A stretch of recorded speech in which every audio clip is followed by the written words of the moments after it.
Bonjour à toutes, bonjour à tous. Nous sommes vraiment ravis de vous retrouver aujourd'hui pour ce rendez-vous, une série de plateaux et de vidéos sur le thème assurance risque climatique vers quel bouleversement, point d'interrogation, organisé par les équipes de recherche de CNP Assurance et de la chaire Dialogue en partenariat avec l'assurance en mouvement. Au programme des directs, des vidéos, de 9h30 à 11h30. On va parler sinistres climatiques, bien sûr.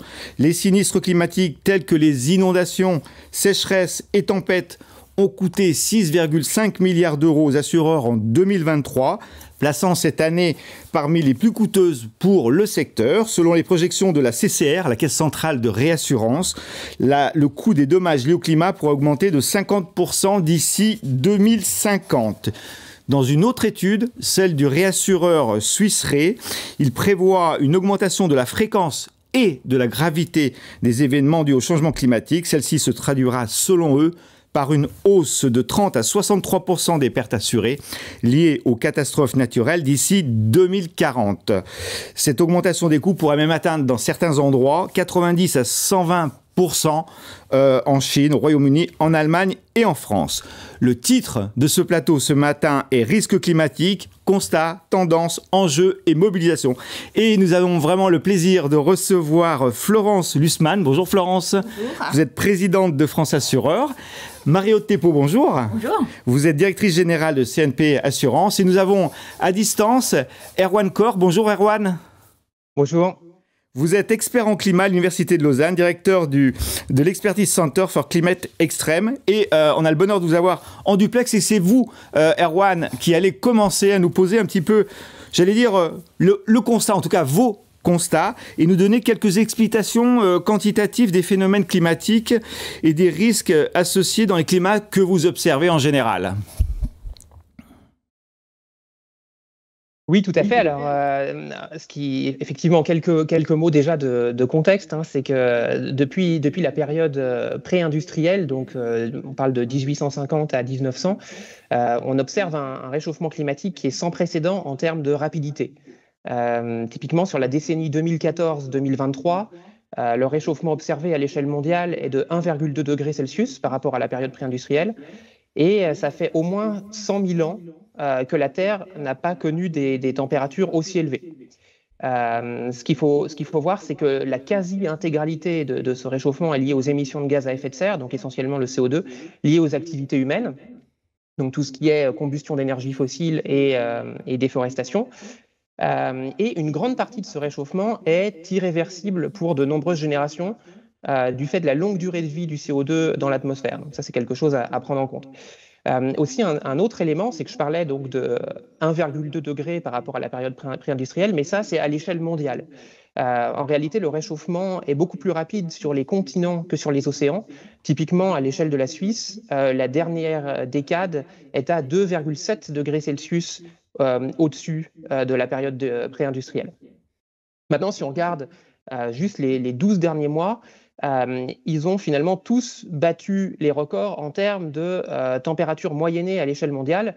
Donc l'anomalie de température atteint 1,6 degré par rapport à l'ère pré-industrielle, ce qui en fait une anomalie qui est totalement inédite depuis le début des relevés météorologiques sur 12 mois glissants.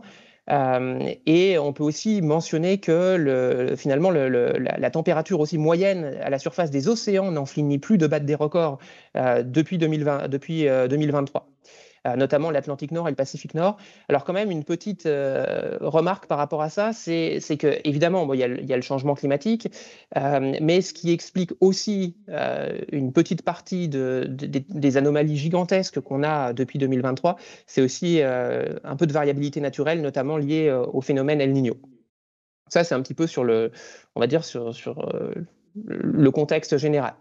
Maintenant, si on se focalise plus sur les extrêmes, le changement climatique, c'est également accompagné d'une augmentation de la fréquence et de l'intensité d'un certain nombre de phénomènes extrêmes.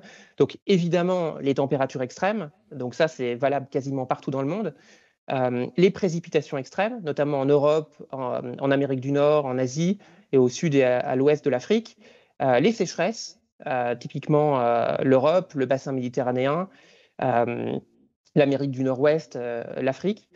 Donc ça, c'est en termes d'observation. Maintenant, si on regarde les projections, donc ce que les sorties des modèles climatiques indiquent, c'est que finalement cette tendance va se poursuivre, donc une augmentation de la fréquence et de l'intensité des extrêmes de température, de précipitation, de sécheresse, et cette tendance va se poursuivre d'autant plus que les émissions de gaz à effet de serre seront importantes.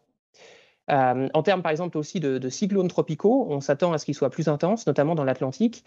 En revanche, pour d'autres types d'événements, et certains événements qui intéressent beaucoup les assureurs, comme la grêle ou les tempêtes convectives par exemple, la tendance est moins claire. Et là, des études complémentaires sont nécessaires, mais on aura l'occasion d'y revenir. Merci Erwan pour vos constats, pour ces constats très enrichis. Florence Hussmann, on va évoquer en tant que présidente de France Assureur, quelles sont selon vous les actualités qui ont vraiment impacté les assureurs ces dernières années dans ce registre-là? Donc d'abord, merci pour votre invitation. Effectivement, nous les assureurs, on est, je dirais, aux premières loges du réchauffement climatique, et ce, depuis pas mal de décennies, tout simplement parce qu'on est aux côtés de nos assurés, des Français qui vivent des épisodes qui sont absolument traumatisants. Alors on va beaucoup parler de chiffres, et c'est vrai que je vais donner des montants d'indemnisation, mais avant de passer aux chiffres, il faut vraiment rappeler que tous ces épisodes sont avant tout des drames humains. Ce sont des personnes qui perdent en une nuit, quand ça a été le cas lors du passage de la tempête Alex dans les Alpes-Maritimes, tout le fruit d'une vie de travail. Donc il ne faut jamais oublier les conséquences humaines qui sont les premières conséquences. Alors évidemment, derrière, il y a énormément de dommages, et nous, on voyait bien, on vivait dans nos comptes et aux côtés de nos assurés ce dérèglement climatique. C'est pourquoi on a lancé dès 2020, nous aussi, notre étude climat pour essayer de projeter ce coût des événements naturels sur les 30 prochaines années, comparé aux 30 dernières. Et ce que nous dit notre étude, et c'est à peu près dans les mêmes ordres de grandeur que ce que vous avez évoqué, c'est qu'en coût cumulé sur les 30 prochaines années, les événements climatiques pourraient coûter 2 fois plus cher que ce qu'ils ont coûté sur les 30 dernières années. Et avec un focus particulier, on y reviendra peut-être, sur la sécheresse qui fissure les maisons qui sont construites sur des sols argileux, comme on en a beaucoup en France, qui est le péril le plus dynamique, puisque le coût cumulé de la sécheresse pourrait être multiplié par 3 sur la même période. Alors récemment, si on prend la dernière année, l'année 2023, donc en 2023, on a eu 6,5 milliards de sinistres climatiques. Alors, ça se compare à quoi? Moi, j'aime bien rappeler les paliers. Dans les années 80, date de création de notre très beau régime des catastrophes naturelles, en moyenne, chaque année, le coût des événements climatiques, c'était 1,5 milliard. Dans la première décennie des années 2000, on est passé à 2,7 milliards. Donc 1,5 milliard d'euros, 2,7 milliards. La deuxième décennie des années 2000, on est monté à 3,7 milliards. Alors, la troisième décennie, on n'a que 4 années d'observation, mais on est déjà en moyenne à 6 milliards. Vous voyez, donc tous les chiffres corroborent cette évolution. 2023, effectivement, qui est la troisième année la plus lourde en termes d'événements climatiques, avec par exemple ces 2 tempêtes, Ciarán et Domingos, qui ont balayé l'ouest de la France, et qui sont les tempêtes les plus sévères, les 5e tempêtes les plus sévères en métropole, avec quand même, pour donner un ordre de grandeur, plus de 500 000 sinistres, 1,6 milliard d'euros d'indemnisation. Et en 2023, on a eu aussi séismes, inondations, etc.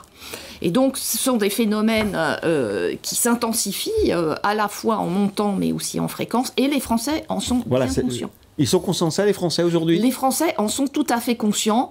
Ils sont 80%, quand on les interroge, à nous dire que oui. En fait, ils pensent que à la fois la fréquence et l'intensité des événements climatiques vont augmenter, vont continuer à augmenter, puisqu'ils ont déjà constaté que ça avait pas mal augmenté. Alors, la bonne nouvelle pour nous, assureurs, c'est qu'ils sont 85% à dire que même si les tarifs augmentent un peu, puisque si le risque augmente, le prix de Ils ont compris ça aussi. Ils ont compris ça aussi. Et ils sont 85% à nous dire on veut continuer à être assurés, à être couverts contre les conséquences du dérèglement climatique. Là où il y a une petite marge de progrès, et voire une vraie marge de progrès, c'est que, alors que, vous l'avez vu, ils sont très conscients de cette évolution, il n'y a plus que la moitié, il n'y a plus que 40% des Français qui se sont véritablement préparés, qui se sont intéressés aux risques les plus fréquents, compte tenu de la localisation de leur habitation, par exemple. Donc un peu de pédagogie, de communication à faire sur ce sujet. Merci Marie-Aude Thépaut. Maintenant, on va voir les enjeux peut-être plutôt côté CNP Assurance, si vous êtes d'accord, concernant l'impact justement de ces phénomènes climatiques que nous venons de voir pour votre activité d'un côté et puis bien sûr vos assurés. Exactement, merci. Alors c'est vrai que les assureurs ont vraiment un rôle majeur à jouer face à ces phénomènes climatiques. Alors CNP Assurance est un assureur international, on est présent en Europe et en Amérique latine et on est un assureur complet, c'est-à-dire qu'on est à la fois sur les activités non-vie dont Florence parlait et également sur les activités vie. Et on voit qu'à ce titre, en fait, on a 3 rôles à jouer. Alors évidemment, en tant qu'assureur IARD, même si aujourd'hui on est quand même un assureur modeste dans ce domaine, mais on est impacté en premier lieu sur tous ces aléas climatiques, les inondations, les tempêtes, les sécheresses, et je pense que Florence a largement évoqué le sujet. Alors après, peut-être et le lien est direct, donc peut-être en lien un peu moins direct. En tant qu'assureur de personnes, parce que c'est quand même la majeure partie aujourd'hui de notre activité, c'est assureur de personnes.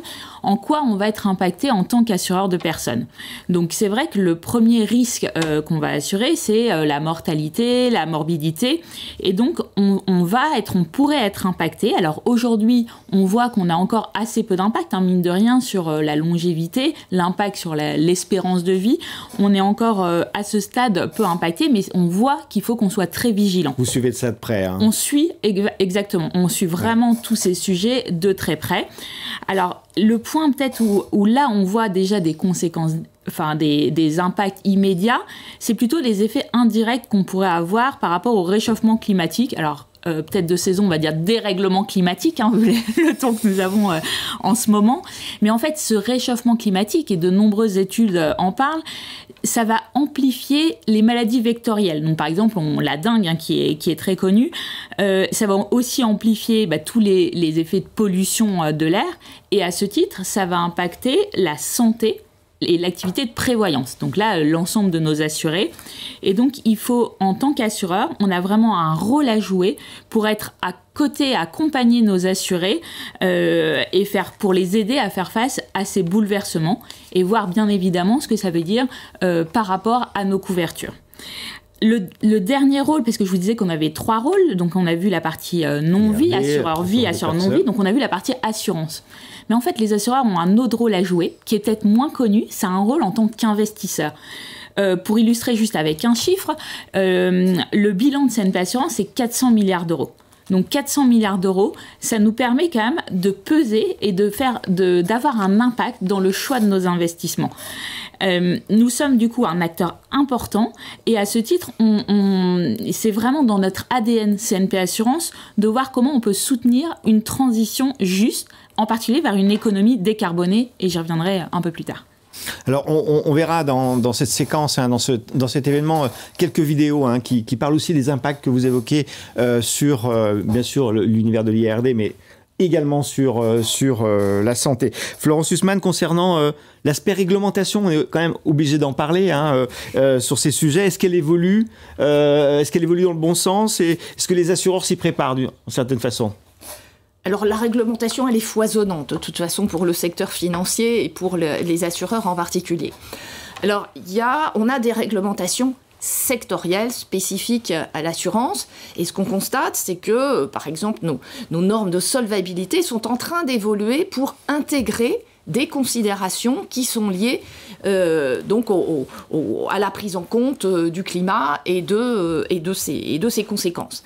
Après, on a tout ce qui se passe à Bruxelles. Alors là aussi, à Bruxelles, c'est absolument foisonnant, et on est évidemment touché par des réglementations global qui s'applique à la plupart des entreprises. Je pense à CSRD, par exemple.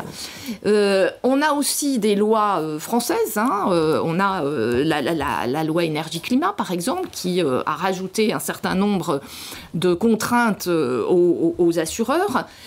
Alors, notre sujet là-dedans, c'est qu'il y a différents émetteurs de réglementation, français, européens, spécialistes du secteur financier ou pas du tout. Mais il n'y a pas de tour de contrôle. Il n'y a personne qui se préoccupe de la cohérence de l'ensemble. En plus, ces différents rapports, puisqu'en fait, il s'agit essentiellement de produire des rapports, ils vont être analysés par des autorités différentes, chacune avec son angle d'analyse parfaitement respectable. Mais donc, nous, on est au centre de tout ça.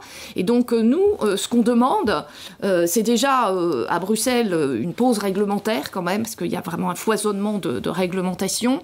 Et puis, surtout, une grande cohérence. On est effectivement, comme l'a dit Mario, on est extrêmement préoccupé dans toutes nos activités, l'IARD, la vie et via nos investissements, de ces sujets et de l'impact du réchauffement climatique sur les biens et surtout sur les personnes. Donc on est très très motivés. Encore faut-il que le dispositif soit adapté, se mette en place et qu'il soit réaliste. Alors on a une autre spécificité qui est le dernier point que tu avais évoqué, Mario, c'est comme tu l'as dit, on est des grands investisseurs. Au total, les assureurs en France, ils ont 2500 milliards d'investissements qui, à 64%, sont investis dans les entreprises. Et là, évidemment, les législateurs à Bruxelles se sont dit, mais c'est un levier extraordinaire, puisque si les assureurs, qui sont des grands investisseurs, poussent les entreprises à avoir des démarches RSE, on va dire, eh bien, ça va booster et ça va accélérer le phénomène. Donc, on est aussi utilisé comme ça. Alors, certains s'en plaignent. Moi, je ne m'en plains pas parce que c'est la reconnaissance de notre rôle absolument majeur dans le financement de l'économie. Mais c'est vrai que ça nous crée encore un supplément de contraintes. Et puis, il n'y a pas que nous, comme acteurs. Alors, il y a beaucoup de réglementations qui préexistaient pour l'économie locale en particulier. Avant de faire des nouvelles réglementations, il faudrait s'assurer que les réglementations existantes sont effectivement appliquées. Et leurs impacts, peut-être un petit peu aussi. Leurs impacts, mais on regarde... Enfin, moi, je suis allée... je me déplace à chaque fois qu'il y a des catastrophes. Je suis allée 4 fois dans le Nord et le Pas-de-Calais récemment. Et ce qu'on voit dans ces territoires, c'est qu'il y a un énorme enjeu d'aménagement du territoire et une très très grande détresse des habitants qui se demandent tout simplement s'ils vont pouvoir continuer à habiter là où ils sont actuellement. Et il y a des outils, parce qu'il y a des plans de prévention des risques naturels. Et il y a à peu près 2/3 des communes qui sont exposées à des risques naturels. Mais en fait, il n'y en a que 40%, un petit 40%, qui se sont dotés de ces plans de prévention. Pareil pour les entreprises. Les entreprises font des plans de reprise d'activité, des plans de continuité d'activité. Elles n'intègrent pas toutes ces phénomènes climatiques dans les éléments de stress qui peuvent perturber grandement leur activité. Donc je crois qu'il faut vraiment une mobilisation générale, déjà appliquer les réglementations qui existent aujourd'hui et puis avoir peut-être une tour de contrôle sur le tsunami réglementaire qui est en train d'arriver pour être sûr qu'il produit bien les effets qu'on recherche. Et puis sur le plan national, peut-être aussi avoir cette préservation du régime CatNat qui est observé de partout. Bien entendu, on a cet actif qui est très très important. Je ne sais pas si tous nos citoyens en sont bien conscients, mais depuis 1982, et moyennant une cotisation qui est de l'ordre de 25 € par an, qui va augmenter un tout petit peu, eh bien, nous sommes couverts contre les conséquences, les dommages créés par les grandes catastrophes naturelles. Je vous garantis, et je vais dans les COP successives, le monde entier nous envie. L'Allemagne est en train de le regarder, non, je crois. Alors l'Allemagne le regarde, je ne suis pas sûre qu'il copie exactement. D'accord. L'Espagne s'en est beaucoup inspirée, de la même façon que l'Espagne était plutôt précurseur sur le régime d'assurance des récoltes. Donc on s'est nous-mêmes inspiré un peu du régime espagnol. Mais il y a la France et l'Espagne, mais dans le reste du monde, et si on parle évidemment de l'Amérique du Nord ou du Sud, de l'Asie, enfin il y a des catastrophes, et Erwan les a évoquées évoqué tout à l'heure, ces gens ne sont pas couverts pour les conséquences. Donc nous, en France, on a cet actif qui est très très important. Il faut préserver. Il faut le préserver, c'est un petit trésor. Hein. Effectivement, c'est un trésor pour nous tous. On va parler mobilisation désormais, si vous en êtes d'accord. Mobilisation des assureurs aujourd'hui et puis certainement demain exactement. Erwan Corr, on va revenir vers vous un petit peu. Vous n'êtes pas assureur, hein, vous êtes un expert. Quelle mobilisation peut-on attendre selon vous? Après, je laisserai la parole à Marie-Aude. Peut-on attendre des assureurs? Qu'est-ce que vous en pensez? Alors, déjà, je vais peut-être parler un petit peu du cas de l'assurance non-vie.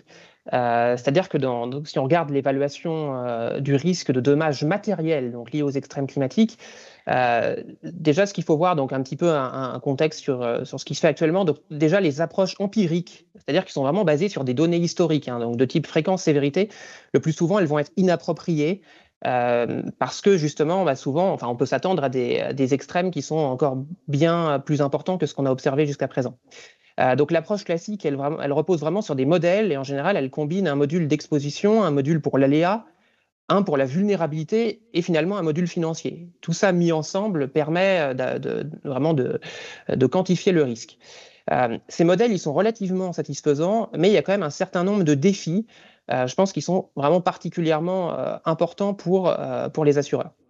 Peut-être le premier, c'est la modélisation de ce qu'on appelle les périls dits secondaires. Donc c'est orage sévère avec grêle et ou vent violent. Donc j'aurai l'occasion d'y revenir. Le risque sécheresse, donc par exemple le retrait gonflement des argiles qui a déjà été évoqué, qui vraiment est un risque majeur pour les assureurs. Les feux de forêt, tout ce qui est événements composés dont on parle beaucoup maintenant. Donc c'est vraiment des événements qui se produisent en même temps ou à des endroits différents, mais en tout cas de manière concomitante. Des risques systémiques, donc interruption d'activité, risques pour la chaîne d'approvisionnement, par exemple. Si on revient sur la grêle, auparavant, elle était vraiment considérée comme un risque secondaire, un péril secondaire, mais c'est de moins en moins le cas. Et si on regarde l'année 2023, elle a été au niveau mondial la première cause de pertes assurées, et ça a causé quand même 70 milliards de dollars de pertes assurées, donc ce qui est absolument gigantesque. Deuxième point, peut-être dans les défis, c'est la quantification de l'impact du changement climatique sur un certain nombre de périls. Comme je l'ai mentionné au préalable, pour un certain nombre de périls comme la grêle, l'impact n'est pas si clair que ça, et donc il y a encore vraiment des études complémentaires qui doivent être menées. Autre défi, la descente d'échelle, ou downscaling en anglais, qui est importante pour transformer les sorties de modèles climatiques, globaux ou régionaux, en informations qui peuvent être utiles, on va dire, d'un point de vue impact, c'est-à-dire à une résolution suffisamment élevée. Donc ça, c'est aussi un thème qui peut être d'un grand intérêt. Les points de basculement climatique aussi. Et enfin, je dirais la quantification de l'incertitude dans le cas des modèles de catastrophes naturelles que j'évoquais. Donc comment l'incertitude va se propager au sein des différents modules dont je parlais tout à l'heure. Donc ça, c'était plutôt pour l'aspect non-vie. Maintenant, il est clair qu'il y a beaucoup de choses, il y a beaucoup de défis également dans le cas de l'assurance vie et des dommages humains potentiels, comme ça a été évoqué auparavant. Maintenant, d'un point de vue peut-être plus général, méthodologique, je pense qu'il est vraiment essentiel de créer des synergies entre les disciplines afin de développer des méthodes qui sont optimales. Donc vraiment une approche très interdisciplinaire. Donc en intégrant la modélisation des processus physiques, la météorologie, la climatologie, l'hydrologie, géologie, les statistiques, l'intelligence artificielle, la gestion de risque, l'actuariat. Et c'est vraiment ce que nous cherchons à faire au sein du Centre d'expertise sur les extrêmes climatiques EDCHE, donc à Lausanne. Et par exemple, actuellement, nous travaillons beaucoup sur tout ce qui est interface entre machine learning et théorie des valeurs extrêmes dans le cas de la descente d'échelle, justement, pour arriver à avoir dans les projections climatiques des données informatives sur les extrêmes. La théorie des valeurs extrêmes, je me permets juste d'en dire un mot, elle est pas forcément très connue, mais elle est très utile en pratique parce qu'elle nous permet d'estimer des probabilités d'occurrence d'événements qui ont une intensité qui n'a encore jamais été observée. Donc, elle est extrêmement puissante en pratique et je pense qu'il y a un certain nombre d'outils de cette théorie qui pourraient être encore davantage utilisés dans le domaine de l'assurance. Merci Erwan Cohn, on vous retrouve tout à l'heure. Vous avez évoqué les modèles, on va y revenir dans le deuxième plateau qui va suivre pour nos spectateurs. Mario Teppo, côté CNP Assurance, quelle mobilisation on peut attendre des assureurs au sens large peut-être, et de CNP Assurance en particulier? Alors je pense qu'en tant qu'assureur, on a vraiment un rôle sur le long terme, parce que c'est vraiment la particularité de l'assureur, c'est ce temps long, et on a un rôle sur le long terme pour faciliter autant que possible l'inclusion et repousser les limites de l'assurabilité. Donc côté CNP Assurance, qu'est-ce qu'on entend par cette logique d'inclusivité? Elle est à 2 niveaux. Le premier niveau, c'est dans le design des produits, en intégrant progressivement des risques qui peuvent être initialement exclus, grâce à l'amélioration de notre connaissance du sujet. À chaque fois qu'on améliore notre connaissance, et on parlait de tout ce qui est modèle mathématique en particulier, donc l'importance des équipes métiers et de recherche pour être capable d'élargir notre spectre de garantie. Et le deuxième élément, c'est la gestion des sinistres. Et je pense que Florence le disait bien, c'est que derrière chacun de ces sinistres, il y a quand même de l'humain. Et par exemple, pendant cette pandémie et toute la sinistralité au moment du Covid qu'on a constaté, nous, chez CNP Assurance, on allait au-delà des limites contractuelles. Alors évidemment, ça doit être réservé à des situations exceptionnelles, mais il faut savoir aussi s'adapter, et je pense qu'on a un rôle à jouer en tant qu'assureur. Alors peut-être pour aussi donner un exemple de quel rôle peuvent jouer les assureurs. Donc je vous ai dit qu'on était assureur aussi en Amérique latine, et plus particulièrement au Brésil. Donc on a beaucoup parlé des événements climatiques qui avaient lieu en France. Je pense que ça ne vous a pas échappé, les inondations dramatiques qui ont eu lieu dans l'état de Rio Grande do Sul. Juste pour vous donner des chiffres, mais il y a eu 600 000 déplacés. C'est un territoire de la taille de l'Italie qui a été touché. 170 morts, 9 entreprises sur 10 ont été touchées. Et du coup, cet état, c'est aussi une terre agricole. Donc, on voit tous les impacts au-delà de l'inondation et des conséquences immédiates, tous les impacts sur le long terme. L'aéroport de Porto Alegre avait été fermé plusieurs semaines.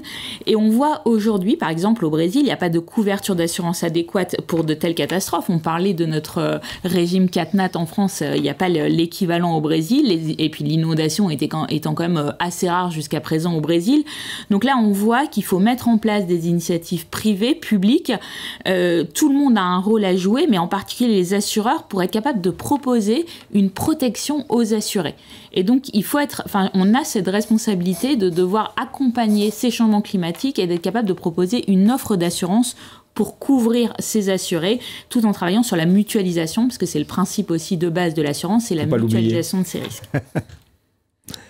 Alors peut-être aussi, pour revenir sur notre rôle d'investisseur dont que vous avez déjà évoqué tout à l'heure, mais que vous pouvez compléter. Et du coup, pour illustrer l'impact qu'on peut avoir et donner des exemples très concrets.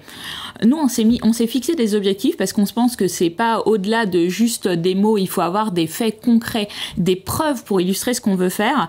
On a pour objectif d'ici la fin de l'année 2025 d'investir 30 milliards d'euros d'investissements verts en faveur de la transition écologique. Alors, on a déjà fait de nombreuses actions.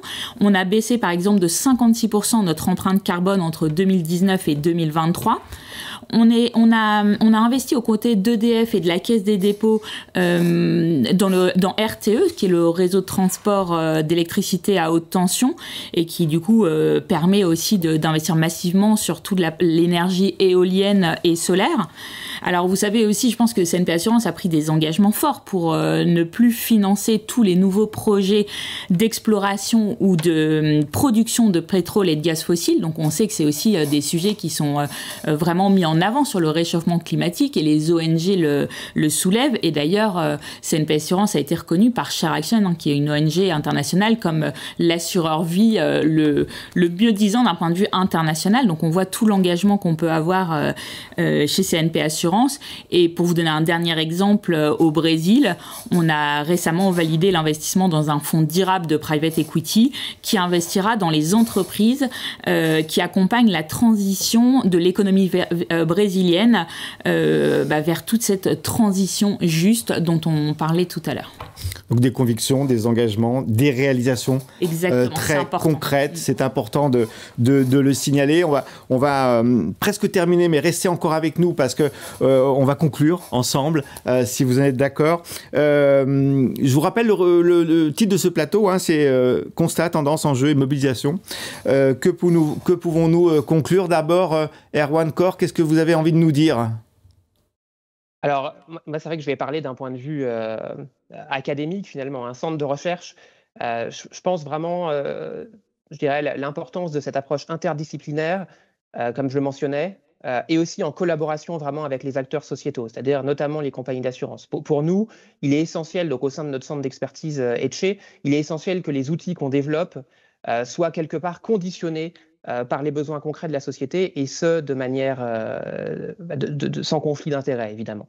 Et peut-être juste rappeler, donc ça vient d'être évoqué, mais sur la question des émissions, peut-être quand même rappeler que, alors là on a beaucoup parlé calcul de risque, mais voilà, il faut effectivement rappeler la nécessité d'atténuer le changement climatique, et là ça passe par une réduction rapide des émissions de gaz à effet de serre.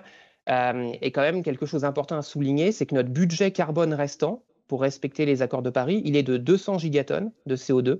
Et ça correspond, si on prend l'émission de 2023, qui était de 40 gigatonnes, ça correspond à 5 ans.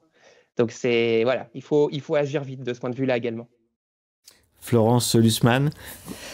Moi, je pense que pour relever ensemble, bien entendu, en interdisciplinaire, avec tous les acteurs de la société, dont les assureurs, c'est vraiment la prévention et l'innovation qui nous permettront de sortir par le haut. Et je voudrais citer un exemple d'une initiative qu'ont lancée les assureurs français, qui s'appelle Initiative Sécheresse, donc qui consiste à financer, c'est quand même 8,5 millions d'euros de financement, et pour essayer de trouver une réponse à ce phénomène de retrait-gonflement des argiles qui menace plus d'une maison sur deux aujourd'hui dans notre pays, eh bien pendant 5 ans, nous allons suivre la mise en œuvre de 4 technologies qui sont supposées peut-être améliorer la résilience du bâti. Donc on va les mettre en œuvre avec évidemment les ingénieurs sur 300 maisons, et on va suivre l'évolution de ces maisons dans le temps de façon à être capable de dire, on l'espère en tout cas, dans 5 ans, voilà tel type de technologie qui est efficace pour mieux protéger les maisons contre ce fléau qui est donc le retrait-gonflement des argiles. Parce que ça peut concerner 11 millions, c'est ça à peu près le chiffre? 11 millions de maisons, c'est une maison sur deux dans notre pays, donc c'est un phénomène extrêmement massif. Côté prévention, il y a bien sûr toujours la même dynamique et peut-être l'accélération de cette dynamique. Alors, évidemment, accélération et puis surtout une déclinaison locale. C'est-à-dire que là, par exemple, on a une journée nationale de résilience qui est le 13 octobre.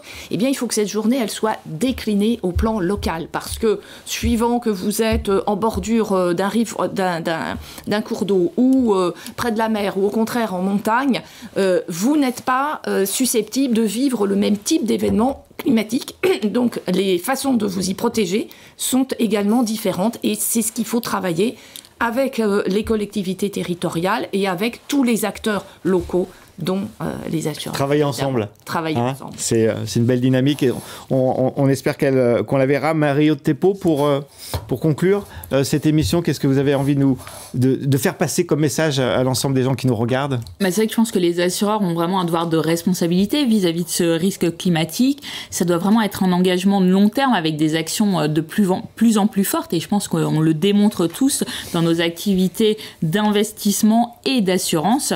Et je pense qu'il faut aussi poursuivre ces travaux de recherche. Alors nous, avec nos experts en interne, mais on voit en lien avec toute la communauté pour produire des solutions qui sont innovantes pour le secteur. Merci, nous allons poursuivre ce programme, donc restez avec nous, on va avoir encore 2 tables rondes, des vidéos. Merci Erwan Corr de votre présence à distance, on était ravis de vous avoir. Bien sûr, merci à vous Florence Lussmann, présidente de France Assureurs. Merci Marie-Aude Thépaut, directrice générale de CNP Assurance. On va désormais entendre Xavier Milliot, qui est maître de conférence à l'université Aix-Marseille et qui est co-porteur de la chaire Dialogue. Xavier va nous parler de la chaire Dialogue et de ses engagements. Bonjour Xavier Milot. Bonjour. Vous êtes maître de conférence à l'université d'Aix-Marseille et vous êtes également copilote de la chaire Dialogue. Est-ce que vous pouvez nous la présenter rapidement? Oui, tout à fait. Alors la première chose, c'est que la volonté à travers cette chaire était d'explorer et de réfléchir à l'usage des modèles d'intelligence artificielle avec les applications qu'on peut avoir en assurance.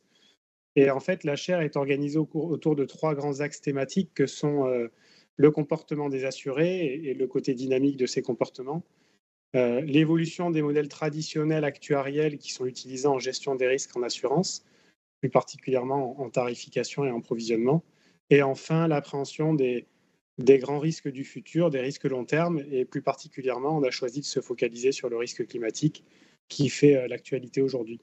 Pourquoi la création de cette chaire en 2020, Xavier? Alors, la création de cette chaire pour 2 raisons principales. La première, c'est que l'histoire a montré que les acteurs qui survivent sur le marché, ce sont des acteurs qui sont innovants, qui ont cette capacité d'innovation, et la chaire est un formidable levier pour activer cette capacité d'innovation, puisqu'elle permet de mettre en relation assez facilement le monde de l'entreprise avec le monde académique, donc celui de la recherche, et de mutualiser les connaissances et d'arriver à de meilleurs résultats. Et enfin aussi, tout simplement, parce que depuis, on va dire, 10, 15, 20 ans, le monde de l'assurance a pris conscience de l'importance d'investir dans la recherche. Il y a des chaires de recherche qui existent en gros depuis 15-20 ans. Et tout le monde a compris que c'était essentiel de prendre le temps de réfléchir à des grands sujets qui vont nous concerner pour les 20, 30, 40 ans à venir, surtout pour un secteur comme l'assurance, qui est un petit peu garant d'un équilibre sociétal.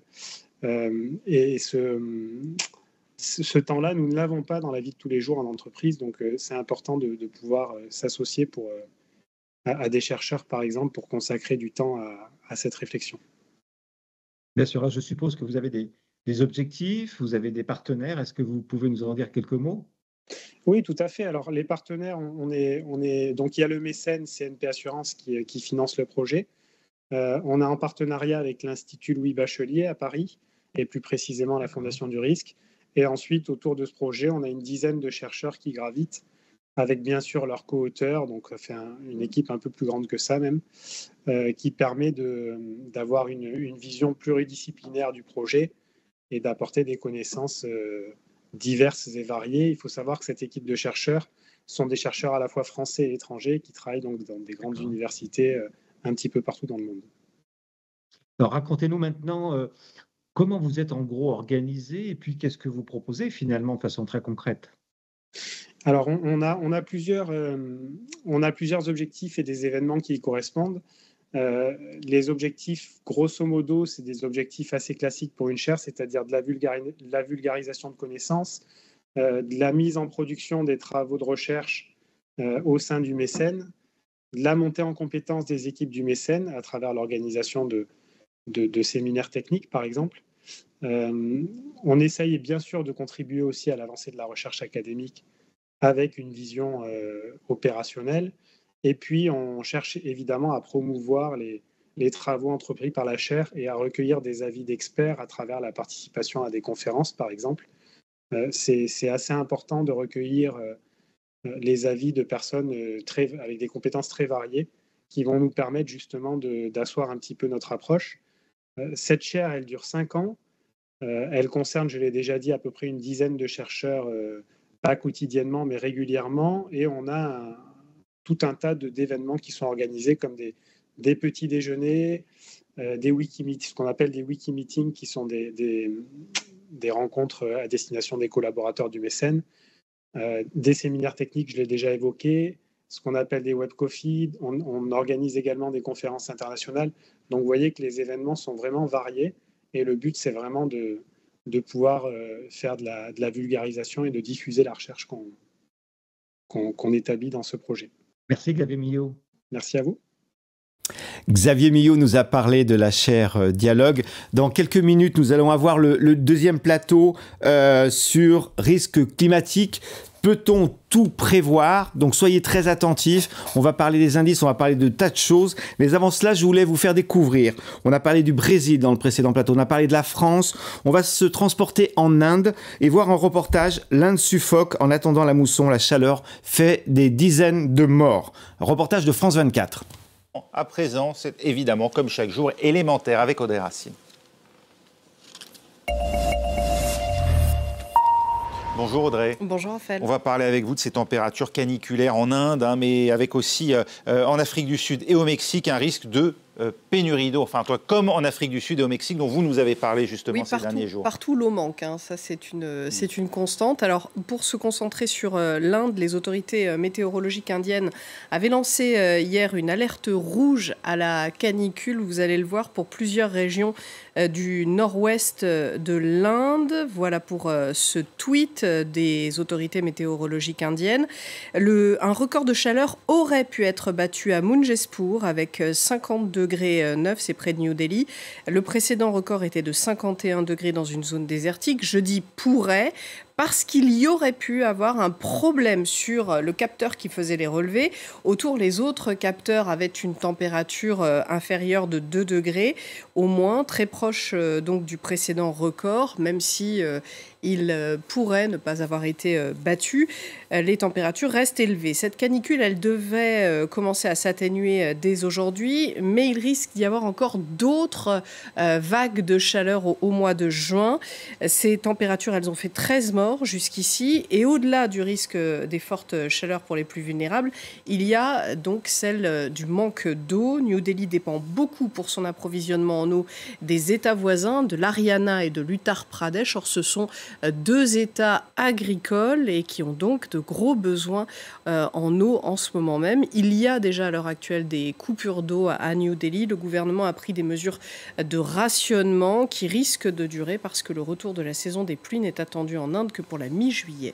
Est-ce que l'Inde et le Pakistan vont devenir invivables avec le réchauffement climatique? Alors, en tout cas, ces pays pourraient devenir très difficilement vivables. Je m'explique. Ils sont déjà habitués aux canicules. Le réchauffement climatique entraîne des températures plus élevées, des canicules qui durent plus longtemps. Elle augmente aussi ce réchauffement climatique augmente aussi la quantité d'eau dans l'atmosphère. Or, un taux d'humidité plus important dans l'atmosphère, associé à la chaleur, c'est la recette d'une température mortelle. Lorsque le corps humain ne peut plus transpirer parce qu'il y a trop d'humidité autour, eh bien, il ne peut plus réguler sa température.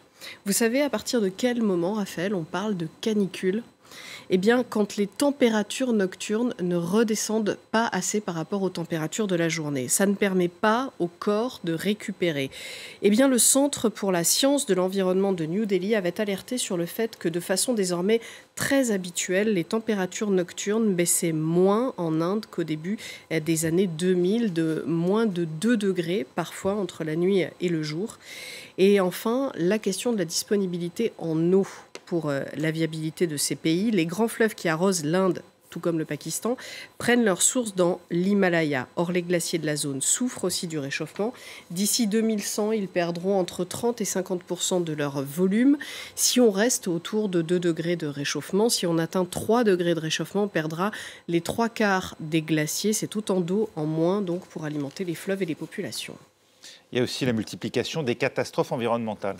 Oui, l'agriculture en Inde, comme au Pakistan, dépend beaucoup de la saison des pluies qui s'étend de juin à septembre. Or, avec le réchauffement climatique, ces moussons deviennent souvent dévastatrices et ruinent donc les récoltes.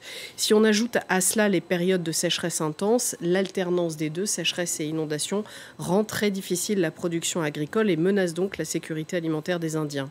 Le climat de l'Inde, il est influencé par un phénomène similaire à El Niño qu'on appelle le dipôle pour les 2 pôles de l'océan Indien. Et comme pour El Niño, les conséquences du dipôle sont aggravées par le réchauffement climatique. Pour l'instant, l'épisode que traverse l'Inde, on ne sait pas si on peut le mettre au crédit ou au débit du dipôle. C'est trop tôt pour que les climatologues puissent constater son action. Mais en tout cas, c'est une possibilité.